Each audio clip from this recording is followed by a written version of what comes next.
¿Qué tal? Por acá de nuevo sin mentiras.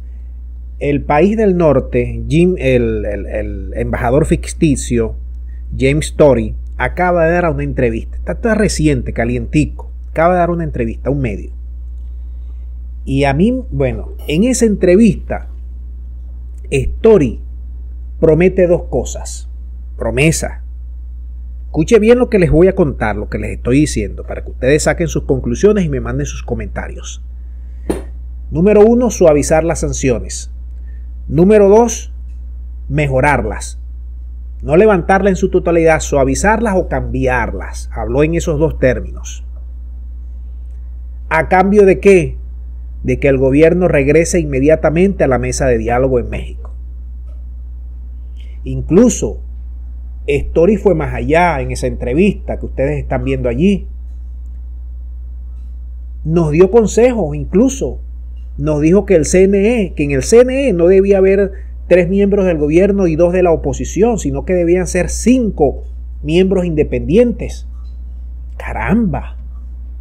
¿Acaso que en la Corte Suprema del país de las hamburguesas son 5 independientes? No. Son 3 republicanos, 2 demócratas, 3 demócratas, 2 republicanos y así se lo reparten.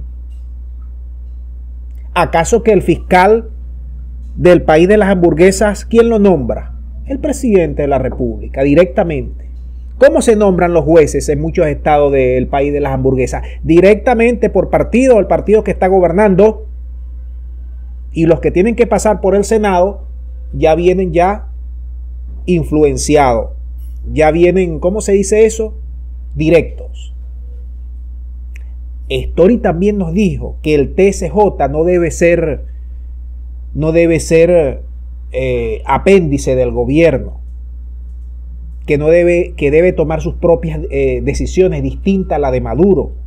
Es decir, que debe haber una separación de poderes de los órganos del Estado.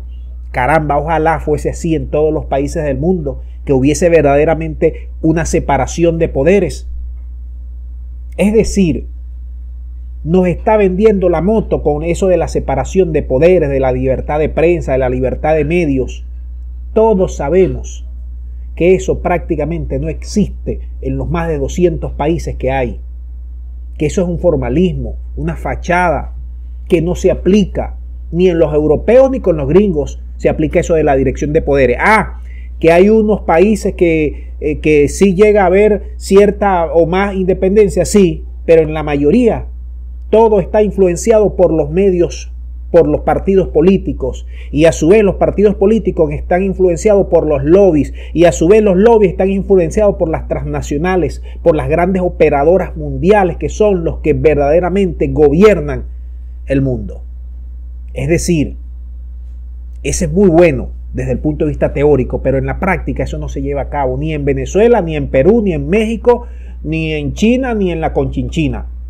Pero bueno, muchas gracias a Tory por los consejos. Ahora yo les diría, tienen que hacer gestos claves, gestos claros, para que nosotros podamos regresar al diálogo. Pero ese es el pensamiento aquí en la comunidad de Sin Mentira. No quiere decir que ese sea el pensamiento del gobierno de Venezuela. Porque conociendo al gobierno de Venezuela, lo más seguro es que para marzo o abril regrese al diálogo.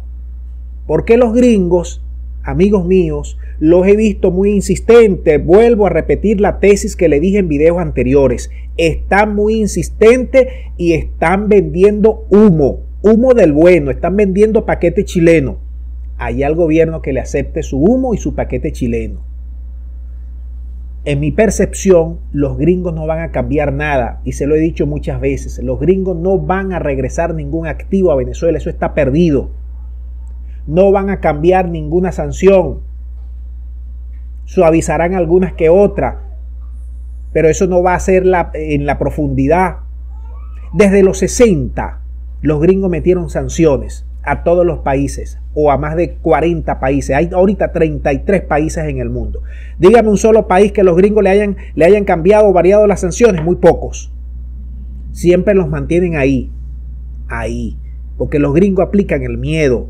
con sanciones, con invasiones, con guerra, con robo, con drones, con guarimba, con protestas de colores, con financiamientos para derrocar gobiernos, con inyección de odio a través de sus medios y de sus desinformaciones. Ese perfil, venga quien venga, venga un negro o un blanco, venga una mujer o venga un hombre en la Casa Blanca, no va a cambiar, porque eso es parte de la política del imperialismo, y mucho menos va a cambiar si lo está prometiendo y lo está diciendo Jane Story, que para nosotros y para el gobierno de Venezuela tiene cero credibilidad, y el mismo gobierno de Venezuela le ha dicho que es un hombre malo.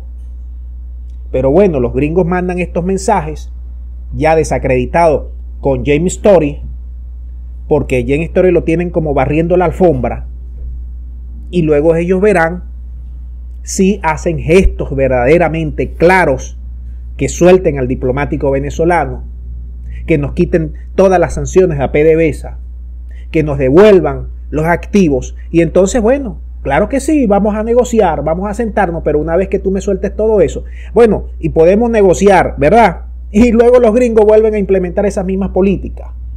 ¿Quién quita, pues? ¿Acaso que los gringos tienen palabra? No tienen palabra. Por eso es que el gobierno debe pensarse muy bien si regresa al diálogo, porque los gringos pueden quitar 10 sanciones, vamos a suponer. Hay más de 350, hay más de 500 sanciones, dice el Observatorio Antibloqueo de Venezuela. Más de 500. Pongamos que los gringos le quiten hoy las 500 sanciones. Perfecto. Regresamos a la mesa de negociación. Le damos azuquita a los gringos, le damos azuquita a la oposición y todo lo demás. Y dentro de un año los gringos vuelven otra vez a meternos las sanciones. ¿Qué les parece? No, amigos, no vamos a seguir en eso. Dejamos el video hasta aquí para que ustedes manden sus puntos de vista. Muchas gracias. Será hasta la próxima.